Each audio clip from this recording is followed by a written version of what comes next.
જોખમી સગર્ભા સાથે તો અમે ડેડિયાપાડા ત્યાંથી અમને રાજપીપળાથી વડોદરા લગી એક જોખમીના અમને 3000 રૂપિયા ઇન્સેન્ટિવ ચૂકવા કીધું છે. તો હાલ આજ સુધી અમને મળ્યું બી નહીં ને. તો ધારાસભ્ય પણ સેવક છે, એમએલએ MP પણ સેવક છે, આપણા વડાપ્રધાન પણ સેવક છે, રાષ્ટ્રપતિ પણ સેવક છે. તો એમને એ પ્રમાણે જો મોંઘવારી પ્રમાણે ભથ્થા પ્રમાણે ઇન્સેન્ટિવ કે પગાર કે જે કાંઈ મળતું હોય તો અમે આશા બહેનોને પણ મળવું જોઈએ છે.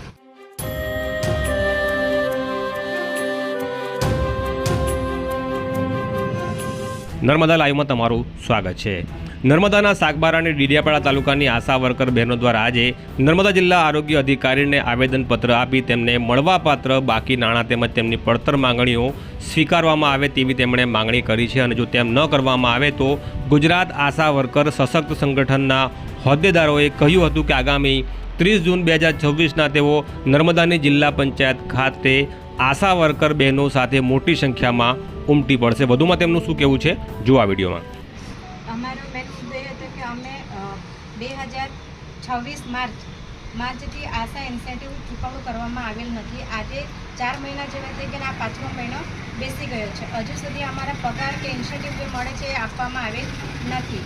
50% 2500 વધારો તથા પગાર આપવામાં આવેલ નથી. અને BHR જે ડિલિવરીમાં જોખમી ડિલિવરી છે, જેમના જોડે ડિલિવરીમાં બહેનો આશા વર્કર બહેનો ડિલિવરી માટે લઈ જાય છે, એમનું વળતર 2024થી આપવાનું નક્કી કરેલું હતું રાજ્ય સરકારશ્રીએ, પણ હજુ સુધી આશા બહેનોને અમને મળેલા નથી. એમાં તબક્કાવાર ચૂકવણું કરવામાં આવશે એવું કીધું હતું. અમુક બહેનોના ખાતામાં જમા થયા છે, જ્યારે અમુક બહેનોના પૈસા મળ્યા નથી. તો એ પણ મુદ્દો હતો અમારો. અને અત્યારે ઘરે ઘરે જઈને TB મુક્ત ભારત અભિયાન ઝુંબેશ ચાલી રહેલું છે. એની અંદર દરેક ઘરે જઈને વ્યક્તિની હાઇટ, વેટ, BMI કરવાનું છે અને બધાને એક્સરે માટે મોકલવાના છે. ત્યાં પણ આશા વર્કરો બહેનોને અમને કોઈ ઇન્સેન્ટિવ, કોઈ 1 રૂપિયો પણ આપવામાં આવેલ નથી. એક રોજ પ્રમાણે પણ નક્કી નહીં કરો, કશું નહીં મળતું. એ બાબતે અમે આજ રોજે રાજપીપળા જિલ્લા પંચાયત ભવનમાં CDG સાહેબને આવેદનપત્ર આપવામાં આવેલ છે. જો આજે અમે જે આપેલા છે આ પ્રશ્નનું નિરાકરણ નહીં આવે તો અમે ગાંધીનગર સત્યાગ્રહ છાવણીની અંદર આમરણ ઉપવાસ પર બેસીશું. નથી થયું. 2 મહિના પહેલાં અહીંયા રજૂઆત કરવામાં આવી હતી, એનું નિરાકરણ હજુ કશું આવ્યું નથી. જ્યારે ત્યારે અમને એવું કહેવામાં આવે છે કે તમે સ્વૈચ્છિક કાર્યકર્તા છો, તમે સેવક છો, તમારે કરવું પડે. તો સર આમ જોવા જઈએ તો ધારાસભ્ય પણ સેવક છે, MLA MP પણ સેવક છે, આપણા વડાપ્રધાન પણ સેવક છે, રાષ્ટ્રપતિ પણ સેવક છે. તો એમને એ પ્રમાણે જો મોંઘવારી પ્રમાણે ભથ્થા પ્રમાણે ઇન્સેન્ટિવ કે પગાર કે જે કાંઈ મળતું હોય તો અમે આશા બહેનોને પણ મળવું જોઈએ છે. એ અમારી માંગ છે. અત્યારે શું આશ્વાસન આપવામાં આવ્યું છે? અમને અમારા પ્રશ્નનું નિરાકરણ કરવાનું આશ્વાસન આપવામાં આવેલું છે, પણ ચોખ્ખું નહીં કીધું કે કેટલા દિવસમાં સોલ્યુશન આવશે, એ નહીં કીધું. પણ અમારા જેટલા પ્રશ્નો અહીંયાથી જેટલા સોલ્વ થશે જિલ્લા પંચાયતમાંથી એટલા અમે સોલ્વ કરવાના પ્રયત્ન કરીશું એવું કહેવામાં આવ્યા છે. એમાં તો ખાસ તો અમને જે શનિવારની 1 મહિનામાં 4 શનિવાર 5 શનિવાર આવે તો એ PSC પર અમારે મિટિંગમાં જવાનું. પણ એમાં હમણાં પેટ્રોલ ડીઝલના ભાવ વધ્યા છે, એ પ્રમાણે ભાડા બી વધ્યા છે. અમને 4 શનિવાર હોય કે 5 શનિવાર હોય એના 175 રૂપિયા લેખે જ ચૂકવાય છે.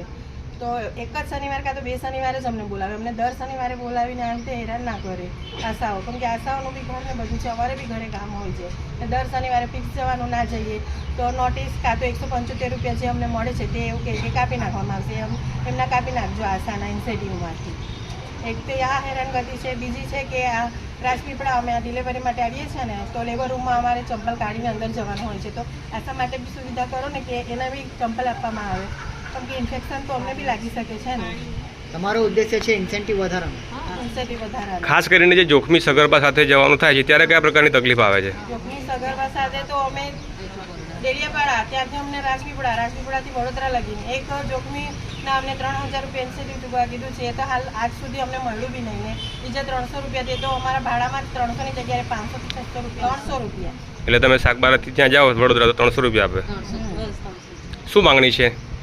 ઇન્સેન્ટિવમાં વધારો ને પ્રમાણપત્ર વગર અમને ઇન્સેન્ટિવ નહીં ચૂકવાતા. રાજપીપળાથી અહીંયા ડિલિવરી થઈ હોય તો અહીંયા અમારે પ્રમાણપત્ર પર સહી સિક્કા કરાવવાના, ત્યારે જ અમને 300 રૂપિયા ચૂકવાના. રાજપીપળા બરોડાથી હોય તો બરોડા બી અમારે ત્યાંથી સહી સિક્કા કરાવી લાવવાના, ત્યારે જ અમને પૈસા ચૂકવાય ને, કારણ એના કોઈ પૈસા ચૂકવાય નહીં.